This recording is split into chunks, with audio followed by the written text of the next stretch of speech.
C'était mieux avant, remonter le temps. Qui voit l'argent ne voit pas les gens, qui voient l'argent ne voit pas les gens, qui voient l'argent. Clic, clic, pam, pam, pam. J'braque ton petit cœur. Petite étoile qui s'illumine, petite étoile. Tu t'en iras, C'était mieux avant, remonter le temps. Petite étoile qui s'illumine. Championne recrute plus de 80 collaborateurs à Chevillon. Information et recrutement via email ou sur le site internet.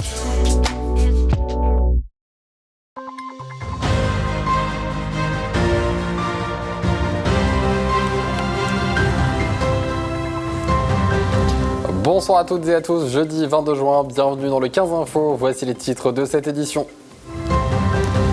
Hier, c'était la 41e fête de la musique, plusieurs concerts étaient organisés sur tout le territoire pour célébrer en musique le début de l'été. Le ukulélé, l'instrument hawaïen à cordes pensées, est à l'honneur sur toutes ses formes à Vassy, vous le verrez dans un instant.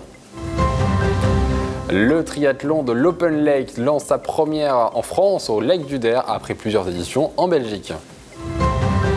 Le festival La Tête dans le Fion a réuni 13 000 festivaliers pour cette 5e édition. Son président, Didier Krieg, est sur notre plateau. Et hier, à l'occasion de la 41e fête de la musique, plusieurs concerts étaient organisés sur tout le territoire pour célébrer en musique le début de l'été. Tour d'horizon à Bar-le-Duc et à Saint-Dizier d'un événement toujours aussi populaire avec Clémentine Coppola, Thiago Kargovic et Denis Daman. Dans le centre-ville de Bar-le-Duc, parmi la vingtaine de concerts au programme, le premier à éveiller les sens, c'est Nicolas. Sur son estrade, cet ancien DJ parisien offre une playlist qui mêle plusieurs genres musicaux pour un large public.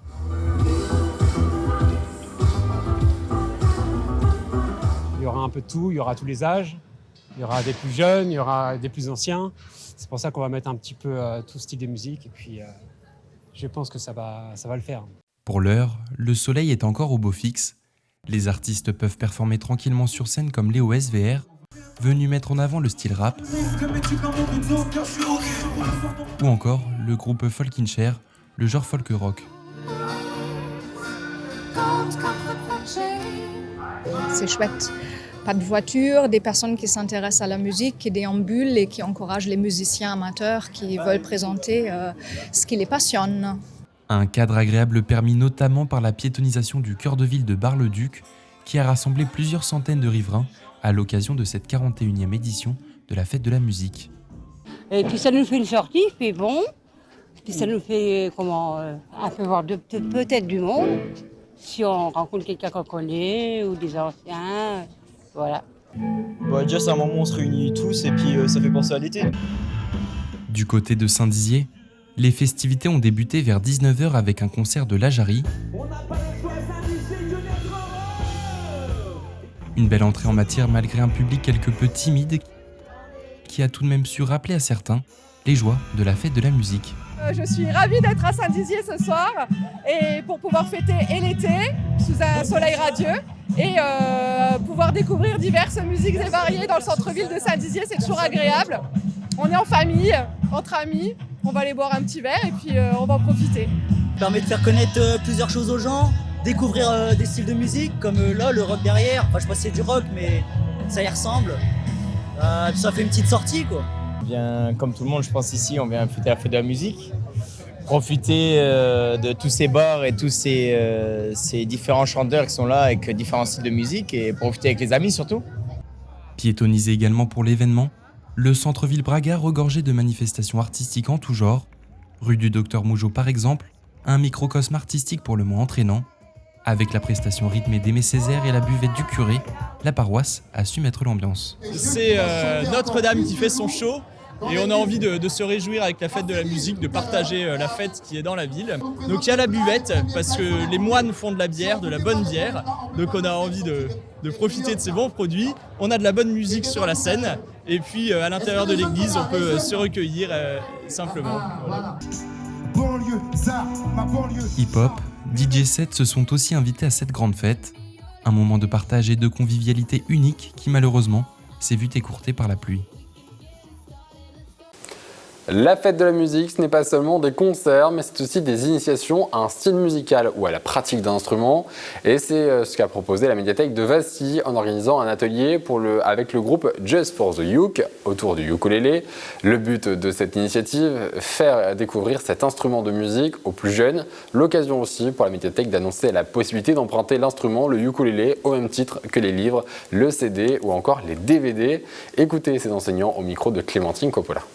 Contrairement à la guitare qui nécessite un peu plus de technique au niveau de la motricité fine et de la prise en main, le ukulélé est beaucoup plus facile à jouer. Et donc pour les gens qui seraient un peu réfractaires à jouer un instrument, on voudrait leur proposer un instrument justement facile avec quelques bases, voilà, pour se faire plaisir. Tout simplement. C'est un emprunt classique. Vous avez la possibilité d'emprunter le ukulélé durant un mois, la possibilité de reconduire s'il n'est pas réservé par quelqu'un d'autre. L'adhésion est gratuite et vous avez donc la possibilité également d'emprunter des livres qui vont vous apprendre à jouer du ukulélé. Mais l'idée, c'est de valoriser justement un petit peu autre chose que des documents traditionnels, mettre en valeur justement le fait qu'on doit mettre en avant la culture de manière globale. Et donc, il nous a semblé judicieux de casser un petit peu la tradition de l'emprunt du livre en proposant d'autres supports et notamment des instruments de musique. L'Open Lakes Champagne lance sa première édition en France et ce sera ce week-end au Lac du Der. Plus de 1800 participants sont attendus sur les lignes de départ des 8 épreuves de triathlon proposées. Des épreuves au niveau de difficultés différents pour s'adresser à tous. La compétition reine, appelée Full, prévoit 3,8 km de nage, 180 km de vélo et 42 km de course à pied pour les plus endirons, mais aussi des courses réservées aux enfants et même des parcours handisport. Né en Belgique en 2019, l'événement s'exporte pour la première fois en Champagne en collaboration avec le club Britria Champagne de triathlon.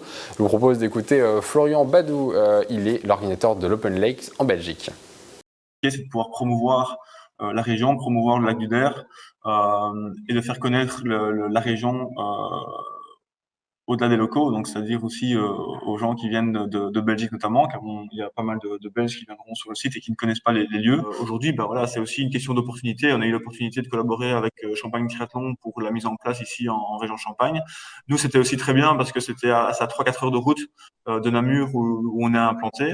Donc il y a aussi une certaine proximité avec la Belgique, parce que c'est assez simple de faire venir des Belges ici en région Champagne via la proximité. C'est aussi simple, on l'espère, de pouvoir attirer des Français du Grand Est en Belgique sur notre épreuve du mois de septembre au lac de l'Odeur. Donc l'Open Lakes, en quelques chiffres, pour 2023, ça sera plus de 1800 participants. Pour la journée du samedi, on aura 188 participants sur le full distance, donc sur l'épreuve Ironman, 604 participants sur l'épreuve half distance. Donc ça, c'est les épreuves phares du samedi. Pour les épreuves du dimanche, une grosse journée avec beaucoup de courses.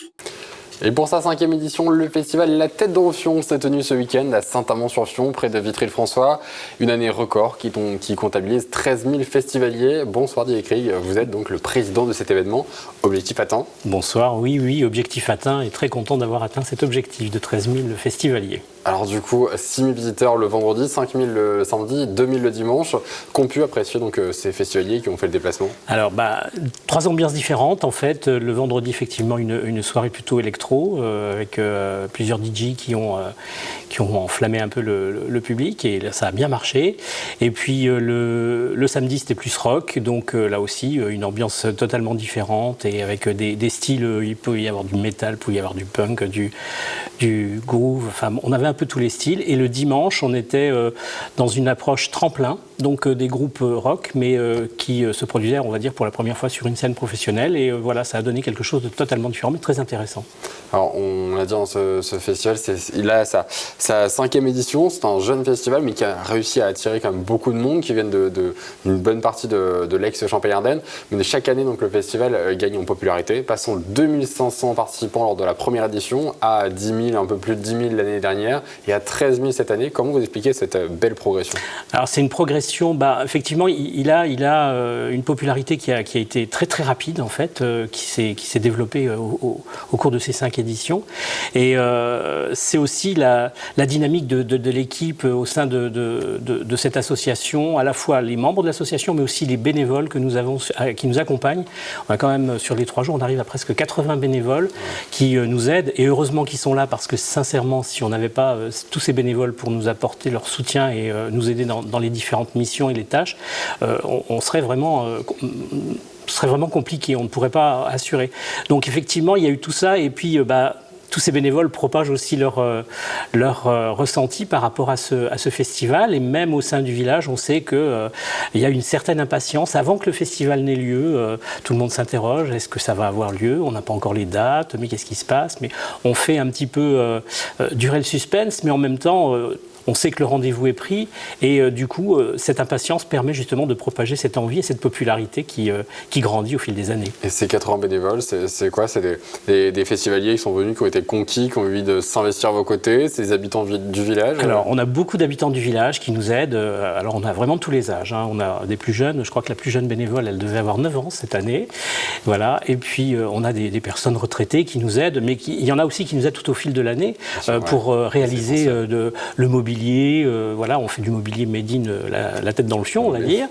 Donc voilà.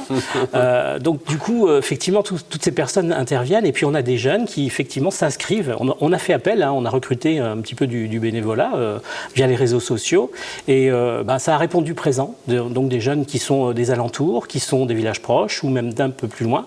Il y en a qui viennent de Châlons, il y en a qui viennent même de Saint-Dizier, je crois. Et donc du coup, ça permet d'avoir quand même un panaché de population qui correspond à peu près à nous festivaliers en même temps. D'accord. On rappelle quand même l'origine de ce festival, c'était d'animer un petit peu quand même ce village de Saint-Amand-sur-le-Fion, le faire connaître, jouer l'humour effectivement avec le nom du festival. Mais aujourd'hui finalement, est-ce que ce créneau a changé ou au contraire, est-ce qu'il s'est conforté avec ce résultat de très bien? Alors, il s'est bien conforté en fait. Effectivement, l'idée c'est véritablement de faire rayonner un petit peu ce village de Saint-Amand-sur-Fion et puis tout son territoire, avec notamment aussi la route du Champagne qui se trouve, les coteaux Vitria qui sont juste puisqu'on est à l'entrée de cette route du Champagne. Donc voilà, valoriser ce territoire, valoriser le village avec son patrimoine, avec ses hébergements touristiques, etc. Donc oui, ça a permis quand même de faire rayonner tout ça et l'objectif reste toujours le même, de promouvoir ce territoire.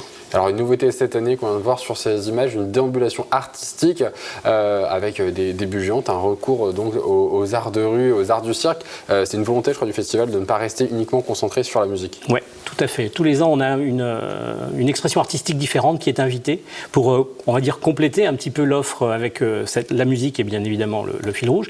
Mais avoir quelque chose de différent, ça permet aussi aux populations du territoire de découvrir justement ces expressions artistiques différentes. Donc cette année, la déambulation artistique avec la Fabuleuse qui faisait des bulles géantes et qui a beaucoup plu et puis qui est restée là sur les 3 jours et qui a pris beaucoup de plaisir à le faire d'ailleurs. Elle avait même une bulle partie qui était prévue pour les enfants qu'elle a fait le dimanche après-midi. Il y a eu aussi des batteurs avec des LED sur les masques qui étaient vraiment magiques. Il y a eu des échassiers lumineux, enfin des choses très très belles, vraiment des choses fantasmagoriques on va dire, et puis des choses plus musicales qui se déplaçaient, qui allaient vers le public. Voilà, c'était une manière un petit peu d'apporter au public encore plus proche du rêve et de l'émerveillement avec cet art. Et pour tout âge en plus. Voilà. Est-ce qu'on a déjà des pistes pour 2024? Déjà, est-ce que le festival va se tenir? Et si oui, est-ce qu'on a déjà une idée sur justement peut-être l'art invité? Alors, l'art invité, on n'a pas encore discuté. C'est vrai que là, c'est quelque chose qu'on va commencer à... Pas de scoop aujourd'hui. Non, pas forcément de scoop. En fait, on commence le travail à partir du mois de septembre. C'est vrai que là, on s'accorde une bonne pause parce que c'est un peu nécessaire.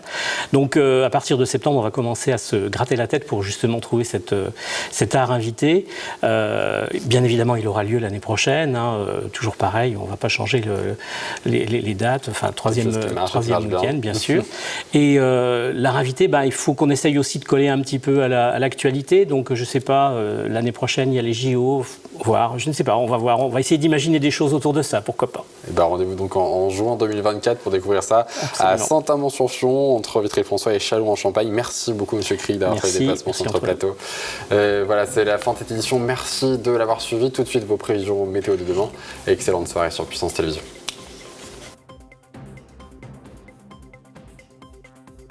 Toute l'actualité en continu à retrouver sur notre site internet et notre application mobile. Retrouvez-nous sur le canal 373 de la TV d'Orange et sur le canal 953 des offres Freebox.